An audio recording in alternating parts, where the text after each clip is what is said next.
Kaya nga po mga ka-guys, magandang umaga po sa inyo lahat. Dahil nga po ngayon ay maulan, hindi po tayo makagawa ng paso. Kaya po, giriripat muna tayo ng ating maliit na bonsai. Ito nga po pala ay Argao Taiwan. Iilan na lang po yung aking Argao Taiwan dito. Kaya po ito, ilalagay na po natin sila sa magandang paso. Hindi ko nga lang po matansya kung kakasya. Medyo malaki po kasi base nito eh. Ayan, ganyan po. Pero sa ayaw at sa gusto po niya, pagkakasyain ko na siya dyan.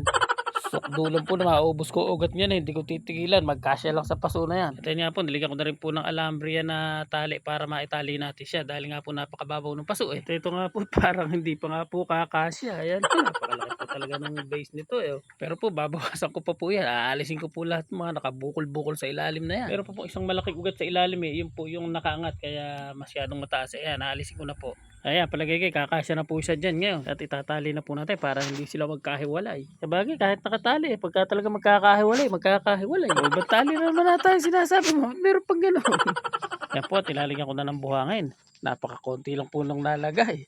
At didiligan ko na po ng masiksik siya. Parang marami pa yung ugat sa buhangin. So yan po, tapos na. Meron na naman po tayo isang nairipat na bonsai na maliit. Parang napaganda po nitong panregalo ha. Ba't nasayaw pa si ka guys? Maraming salamat po sa panonood.